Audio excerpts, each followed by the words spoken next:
Pedro Serrano. Muito bem-vindo, Pedro, tudo bem? Tudo bem? Como é que vocês vão? Renato, Dri, como vai? Tudo bem? Salve, salve, Pedro. Estamos aguardando a sua vinda à Baixada Santista. Aqui, é só marcar. Aqui tem que coincidir com uma banca do Fran. Isso Você sabe aí. que o Fran foi meu... Eu tinha 25 anos de idade, eu tenho até a foto aqui gozada, que eu tô magrinho, tô tomando posse lá em São Bernardo do Campo, primeira gestão do PT lá. E o Fran era meu colega de secretariado, eu era secretário jurídico, ele era de saúde, sabe? Aí os dois envelheceram. Eu trabalhava em São Bernardo na época, Pedro. Ah, é? Eu fui fazer, inclusive, a campanha do Djalma Bom, que a chapa era Djalma Bom e Fran. Isso, Djalma Bom e Fran, isso. Eu era o coordenador de comunicação lá. Com 20 e pouco aninhos. Quem me levou foi o Julinho de Gramont. Ah, o Julinho de Gramont, lembro dele. E o Frango, ele vai fazer agora uma banca lá, ele vai ter uma banca, então o Caseiro te chamou para ir lá e a gente vai, né? A gente combina. Valeu. Ô, Pedro, eu tenho lido os teus tweets aí, estão muito assertivos, né? Eu queria que você falasse um pouco sobre essa situação do Bolsonaro, né? Que eu até usei aqui um termo, queria ver se você concorda, se você acha que eu estou exagerando, mas eu falei que seria uma hipótese covarde, uma hipótese, veja, não estou chamando o Xandão de covarde, a hipótese. Uma hipótese covarde só colocar uma tornozeleira eletrônica dele, dado o tamanho do crime que ele cometeu. Né? Se fosse o Lula que tivesse feito isso na época da Lava Jato, estava preso já. Então, eu queria que você falasse sobre as hipóteses colocadas. Pelo que eu entendo, tem 4. Uma é não fazer nada, deixar ele tranquilo. Uma segunda seria a tornozeleira eletrônica. Terceira, a prisão domiciliar. E a quarta, a prisão em presídio comum ou militar, não sei. Então, eu acho que... eu sempre fui contra prender o Bolsonaro, né? Assim, de forma como a turma defende, de forma intempestiva, por preventiva. Até agora eu estava contra, porque eu falava, não tem sentido, quer dizer, ele ir para Paulista criticar a adesão judicial, pode, qualquer um pode. Nós já cansamos de fazer isso, inclusive, esse é o objetivo aqui, né? Inclusive na época do Lula, né? Então você pode, a adesão judicial você tem que obedecer, mas você pode criticar. Aliás, a crítica é a única, da decisão judicial, é a única forma de você reagir a uma decisão judicial definitiva. Porque no sistema, o ato do executivo você pode levar ao judiciário. O ato do legislativo também você pode levar ao judiciário. Ou seja, você tem saída institucional para questionar a validade, etc., de qualquer ato, menos do judiciário, que é o último ato. Então, a única saída que tem é a crítica. Então, a crítica tem que ser ampla mesmo e permitida. O judiciário não pode ficar magoado, como às vezes fica, com críticas e tentar reagir de forma autoritária, não. Né? Então, e não vi motivo nenhum para prender Bolsonaro até agora, e sempre achei que tem que ser dentro das 4 linhas, como ele fala. Tem que ser dentro da Constituição, dentro do devido processo legal, dos direitos fundamentais, dos direitos humanos. Tem que observar isso, porque senão depois a gente tem uma reação contra nós que você vai ver, historicamente vão acabar soltando o cara e ainda equivalendo ele a Lula, né? O que é muito ruim e errado, né? São situações muito diferentes. Então, eu sempre fui crítico. Mas agora, o Bolsonaro sinceramente, não me convenceu a história da embaixada dele ter ido lá para discutir política de Hungria, o diabo. É claro que não. Ele estava com medo de ser pego pelo domingo, pelo ato lá pela manifestação dele, que ele fez na Paulista, e também medo, em geral, de ser pego, foi para lá, para ter uma segurança. Na hora que ele viu que não tinha perigo, ele voltou. Mas isso já revela uma tentativa clara de fuga, na minha opinião. Para mim foi claro, ninguém fica discutindo no Carnaval 2 dias política húngara lá na Embaixada da Hungria, não existe isso. Isso me pareceu uma absoluta insensatez, esse tipo, inclusive, de fundamentação. É evidente que não é uma razão verdadeira. Agora, ontem eu vi uma manifestação Foi ontem, Renato, eu já estou com a cabeça, acho que foi ontem, da Globo News, analisando com base em... Deu a entender que tinha alguma informação, mas era pelo menos uma análise ou uma previsão de que o Bolsonaro não aconteceria nada com o Bolsonaro, que acabariam relevando e deixando... Eu acho que eu entendo quando o judiciário, às vezes, é obrigado a adotar uma decisão por razão política. Isso ocorre mesmo, todo o judiciário do mundo ocorre. Só que nós temos que ter claro o seguinte, quando o judiciário adota uma decisão por razão político-estratégica, é um momento de derrota dos direitos e da democracia. Porque a lógica nos direitos da democracia é haver o que a gente chama de autonomia do direito, ou seja, o judiciário decidir de acordo com a lei e com o direito, por razões de justiça e não por razões de disputa de poder ou razões estratégicas. Então, sob o ponto de vista jurídico, que é o que eu tenho batido, não tenho dúvida que cabe a prisão preventiva ou alguma cautelar restritiva sobre Bolsonaro. Eu não vejo com maus olhos a ideia da tornozeleira, não. Né? Com uma tornozeleira com restrições a ele entrar na área das embaixadas de Brasília.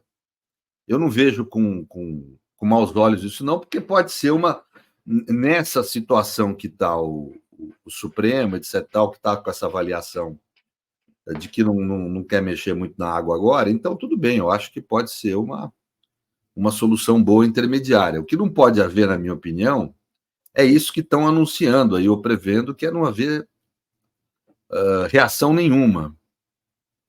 Porque isso é muito ruim, porque o judiciário desafiou, o Bolsonaro desafiou o judiciário. Né? Veja, não há outra razão para ele ter ido para a Embaixada da Hungria, a não ser essa. Eu tenho visto no Twitter, eu faço meus tweets, às vezes vem reações deselegantes da turma dele, sabe? Um pessoal que não sabe, nem os meus colegas advogados, que eu vejo que são advogados pelo perfil do Twitter, tem elegância para debater, né? E com argumentos muito pobres, tipo, não, imagina que ele foi lá para se esconder, ele ia sair como, de helicóptero? Não, gente. O Brasil é signatário da Convenção de Asilo Político da OEA, que obriga o Estado brasileiro a conceder salvo-conduto para quem tem asilo político. Ou seja, o sujeito pode ir até o aeroporto, pegar o avião e ir para a Hungria. Você vai falar, aí vão falar, não, mas a Hungria não é signatária desse acordo. Mas o problema é que na minha opinião, pode ser que eu esteja errado ou que haja divergência desse ponto de vista. A Convenção de Asilo Político da OEA cria um direito fundamental para quem é asilado político no Brasil. Cria um direito, né? Ao criar um direito, esse direito ingressa. Essa convenção foi feita em 1954 e aprovada por decreto em 57. Essa aprovação do Legislativo em 57, se foi 3/5 do Legislativo, esse direito ingressa como direito constitucional, nesse patamar hierárquico superior.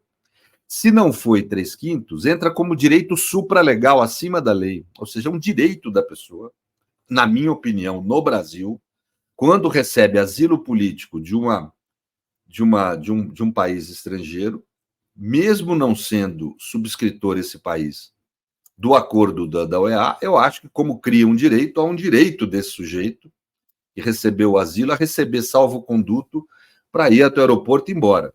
Óbvio que os advogados dele sabem disso. Então, ele foi ali para obter asilo político, se necessário. Ele ficou ali, pronto. Se mandarem me prender, eu peço asilo político. Quando ele viu que a coisa estava leve, ele saiu fora, né? Porque eles via pelos discursos e pela postura na Paulista, por exemplo, que eles têm a convicção que vão ser presos, ou tinham essa convicção. Então, ele tinha esse receio, né? Veja, qual a legitimidade que você tem para prender qualquer brasileiro agora por tentar fugir? Se você não prender, ou não acontecer nada com o Bolsonaro. Exatamente, né? Vai ter tratamento diferenciado, né? O Bolsonaro. Fica uma situação, quer dizer, quem tem força política, capacidade de pressão política, é tratado de forma diferenciada ante a lei, não tem cabimento, me parece, né? Então, a minha preocupação é essa. Ela é uma preocupação jurídica, é caso típico de prisão preventiva, típico, está na lei. Tentar evadir da aplicação da lei penal, está escrito no código isso. Quer dizer, não tem muita dúvida de que, na minha opinião, porque eu não consigo, Renato, eu não sei se eu estou malucando, mas a interpretação minha do fato é que o cara quis fugir mesmo. Por que ele ia ficar lá? qualquer homem... ia dormir 2 noites. Ficar 2 noites, não é ir foi lá conversar com o cara, tomar um uísque e debater política, não é isso. Então, assim, me parece claro que nenhum ser humano, nenhum homem médio, como se fala no direito, às vezes a expressão homem médio, usava no meu tempo, pelo menos, né? Que é vamos dizer, o ser humano razoável e comum, não ia ficar 2 dias numa embaixada, porque quer discutir política. Não existe isso, gente. Né? Então, no carnaval ainda, então, realmente, me parece muito claro que houve uma tentativa de fuga ali recente, né? Agora, há de destacar também, eu sei que é desagradável falar isso aqui, mas há de destacar também uma crítica à Polícia Federal, né? E à ABIN também, mas principalmente à Polícia Federal, o Serviço de Inteligência da Polícia Federal. Pelo amor de Deus, o Lula sabia onde ele comprava cueca quando ele estava solto, eu lembro disso. Quer dizer, e tudo bem, tinha justificativa de que de longe, sem perturbar a pessoa, tem que acompanhar, porque há uma possibilidade de ser preso, tal, tem que saber onde está. Tá sujeito a um processo penal grave, uma tentativa de golpe, tem que acompanhar o serviço de inteligência. Pô, como é que a gente fica sabendo pelo New York Times? E não é que o Bolsonaro foi se esconder, Renatão, lá na Amazônia. Pô, cara, o cara foi se esconder em Brasília, cara. A 20 minutos da casa dele. 17 minutos da casa dele. E na sede da Polícia Federal. Tá todos polícia lá. Então, e aí eu tenho uma dúvida a levantar, que eu acho que o ministro Lewandowski tem que estar muito atento. Eu conheço a Polícia Federal, tem muito bolsonarista lá. Será que foi sem querer? Ou estão cometendo crime, prevaricando na atividade de vigilância? O ministro precisa investigar. O ministro, que obviamente nem ele, nem o diretor-geral tem conta. Se houver alguma prevaricação, não tem nenhuma consciência disso, não tem como ter, são comandantes da unidade, eles têm que abrir uma investigação interna, uma sindicância para apurar o que aconteceu. Como é que é o New York Times que fica sabendo disso e a gente não fica pelos órgãos oficiais, né? Quer dizer, porque o que eu ouvi na mídia é que abriram agora a investigação para poder apurar por que o Bolsonaro estava lá. Quer dizer, que não estava investigando, não estava acompanhando. Então, acho que cabe, com todo respeito, uma crítica intensa aí à Polícia Federal, né, pela ação que teve. Então, são essas duas coisas. Eu acho que deixar o Bolsonaro... A atitude, vamos dizer, equilibrada, eu falo, igualitária com os demais brasileiros que passaram por situação semelhante, seria prendê-lo preventivamente. Querem moderar? Tornozeleira. Pô, mas não fazer nada me parece algo que eu acho que, vamos dizer, o direito saiu derrotado. A autonomia da democracia também. Nós não perdemos a guerra. Mas nós vamos ter perdido essa batalha. Vai ser uma ação do Supremo por razão estritamente política. Eu acho que isso é uma derrota da democracia. O Supremo nunca deve atuar por razão estritamente política. Ninguém mais vai cumprir decisão judicial. Quer dizer, será injusto, né? Se um político vai para uma embaixada, qualquer deputado desse que se sinta ameaçado for para uma embaixada, ele não vai ser punido, né? Não vai poder ser punido. Não, e você tem situações nesse próprio caso. O Cid, por exemplo, eu sou crítico à prisão preventiva dele. Primeiro porque, para mim, eu continuo com a minha opinião que eu tinha na Lava Jato. Pode a turma nossa ficar brava aí. Mas o sujeito fazer delação enquanto está preso é inconstitucional. Segundo, que prendê-lo foi uma razão, assim, ele tem ameaça, não sei, aquelas coisas meio nebulosas, assim, a razão de prendê-lo preventivamente. Vai o Bolsonaro, pô, tenta fugir, não acontece nada. Nesse próprio caso. Qual a legitimidade de manter o Cid preso? Então, fica uma coisa, desmonta a legitimidade da apuração, acho que não fazer nada. Mas é porque eu tenho um ponto de vista jurídico e que eu acho que deve ser preservado o ponto de vista jurídico nessas questões. Tem um ponto de vista político também. O ponto de vista político é que se preserve a autonomia do direito, que se preserve decisões de caráter jurídico nessa questão. E eu, assim, você viu eu várias vezes aqui tomar pau da audiência aqui porque defendia que Bolsonaro não fosse preso. Assim, é uma loucura, tem que... Né?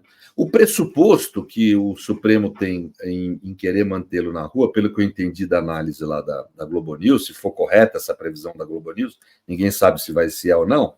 Eu estou achando que o pressuposto é correto, quer dizer, é querer manter o devido processo legal, que ele seja condenado só ao final, só que agora ele peitou a lei, ele cometeu um ato muito intenso de desobediência e vamos dizer, de tentativa de fuga. Ele pode tentar fugir? Pode, ele não vai ser processado. O Gabeira confundiu isso outro dia, você viu na Globo News?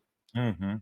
Ele confundiu a ideia, que é correta, de que o sujeito tem direito de liberdade, não pode ser punido por tentar fugir. Mas punido quer dizer o quê?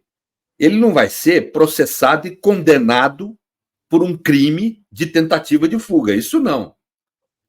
Outra coisa é a prisão cautelar preventiva, que visa proteger o processo, não é uma punição, é uma cautelar. A prisão preventiva não é uma punição por culpabilidade por ele ter cometido algum crime. É para proteger o processo, para que ele, já que ele tentou fugir, vão prendê-lo para submeter ele à força da lei penal, né? Então é o Estado agindo. E ele não vai sofrer nenhum dia a mais de cadeia na decisão final pelo fato de ter tentado fugir, né?